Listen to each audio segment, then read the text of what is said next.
ትናንት ማታ በሐዋሳ ከተማ የሚሰራውን የኮሪደር ልማት ለማየት እድል አግኝተን ነበር። ሐዋሳ አፈጣጠሯ በጣም ውብ ነው። ሰዎቹ ውበትን መስራት፣ ውበትን መልሶ መጠበቅ የሚችሉ ናቸው። ሐዋሳ ላይ ያየነው አስደማሚ ውበት ተጠናክሮ ከቀጠለ እና ከሰፋ ምን ያክል የቱሪስት መስህብ መሆን እንደሚችል የሚያመላክት ነው። በሐዋሳ ከተማ አዲሱ ከንቲባ ከከተማው ነዋሪዎች ጋር በመተባበር የክልሉ መንግስት አጠቃላይ በሚያደርገው ድጋፍ ከተማዋን መልሶ አስውቦ መስራት ተግባር በጣም ተስፋ ሰጪ ጅማሮ አይተናል። በሐዋሳ ኢንዱስትሪያል ፓርክ እየተመረቱ ያሉ የሶላር ምርቶች በሚቀጥለው ዓመት ከግማሽ ቢሊዮን ዶላር በላይ ከሐዋሳ ኢንዱስትሪያል ፓርክ ብቻ ኤክስፖርት እናደርጋለን።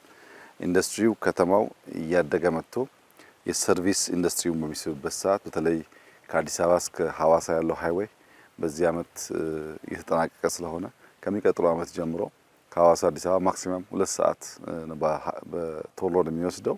ያን ተጉዘው ስራ ለመስራት ለመዝናናት በእጅጉ የሚያግዝ ነው።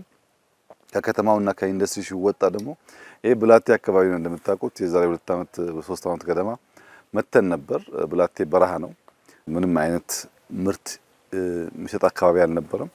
አሁን ግን እንደምታዩት ብርቱካኑ፣ ሎሚው፣ ሙዙ፣ ሸንኮራ አገዳ፣ ፓፓያ፣ አቮካዶ በጣም ብዙ ፍሩቶች ይመረቱበታል። በመቶ ሄክታሮች በኢሪጌሽን እየታረሰ ነው ያለው። ለገበያ የሚውሉ በጣም ከፍተኛ የሆነ ምርት እየወጣ ነው ያለው። መጥቼ ነበር ከጥቂት ጊዜ በፊት። እንደዚህ አይነት ቦታ አልነበረም። አሁን ሙሉ በሙሉ ጫካ መስሏል። የሙዙ ጣዕም፣ የአቮካዶ ጣዕም እና ሳይዝ፣ የወተርሚላኑ ሳይዝ ሲታይ ይህ በረሃ የሰው ልጅ በርትቶ ከሰራ ምን ሊያመጣ እንደሚችል ያመላክታል። ከሲዳማ ክልል ፕሬዝዳንት ጋር ስንነጋገር በዚህ ዓመት ወደ 15 ሚሊዮን ዶሮ ሲዳማ ብቻ እያመረተ ነው ያለው። የዛሬ 3 ዓመት ስንመጣ 3 ሚሊዮን ገደማ 4 ሚሊዮን ገደማ የነበረው በብዙ እጥፍ አድጓል። ስለዚህ ሌማት እየተስፋፋ ነው ያለው። ፍሩት በከፍተኛ ደረጃ እያደገ ነው ያለው።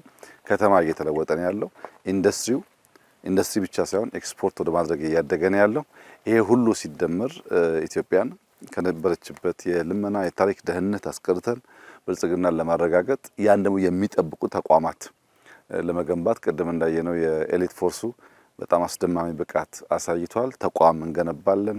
እርሻችን በብርታት በብዙ ጥረት እናዘምናለን፣ እንሰራለን። ከተማዎቻችንን ኢንሃንስ እናደርጋለን። ኢንዱስትሪዎቻችን ለዓላማቸው የሚበቁና ኤክስፖርት አድርገው ገቢ የሚያመጡ እናደርጋቸዋለን። በዚህ ሁሉ ትስስር ውስጥ ባጠረ ጊዜ የኢትዮጵያን ብልጽግና ለማረጋገጥ የሚያግዝ ይሆናል። እንግዲህ አሁን በሁሉም መስክ አስተማማኝ ጅማሮዎች አሉ። ይሄ እርሻ እንደምታዩት ጥቂት ዓመት የጀመርነው በጣም ተስፋ ሰጪ ነው፣ ግን መስፋት አለበት። ድፍን ደቡብን ማጥለቅለቅ አለብን። በዚህ መንገድ ያ ስራ ይፈልጋል። ሐዋሳ ከተማ ያየነው ብርሃን በጣም ደስ ይላል፣ ግን ሙሉ ሐዋሳን ወደዛ መቀየር አለብን። ኢንዱስትሪው ኤክስፖርት በማድረግ በተለይ በሶላር ሴል ኤክስፖርት ወደ 3 ኩባንያዎች ናቸው ሐዋሳ ላይ እየሰሩ ያሉት። ያ በጣም ጅማሮ ነው። ማስፋትና ኤክስፖርታችን ማደግ አለበት።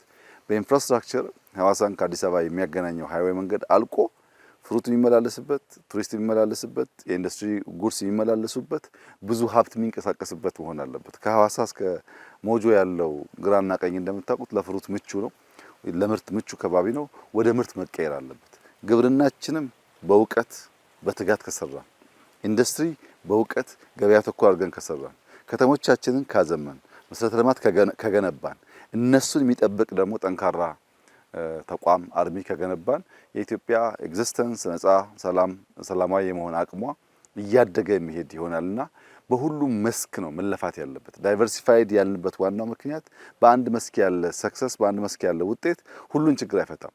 በግብርናውም፣ በኢንዱስትሪውም፣ በከተማውም፣ በሌማቱም፣ በገጠር ኮሪደሩም የጀመርናቸው ስራዎችን ሲሰናሰሩ ሲተሳሰሩ የምናስባትን ኢትዮጵያ ለመስጠት በእጅጉ የሚያግዝ ነው። ዛሬ ያየሁት ስራ በጣም ደስ ይላል። ይሄን የሰሩ የግሉ ሴክተር ሰዎች ሊመሰገኑ ይገባል። ማህበረሰቡ ይሄንን ጠብቆ አስፍቶ ኢትዮጵያን የምግብ ቅርጫት የማድረጉን ትልም ለማሳካት አሁንም ይበልጥ መረባረብ፣ መስራት፣ መልፋት አለብን እላለሁ። በጣም ደስ የሚል ጊዜ ያሳለፍኩት እጅግ አድርጌ አመሰግናለሁ።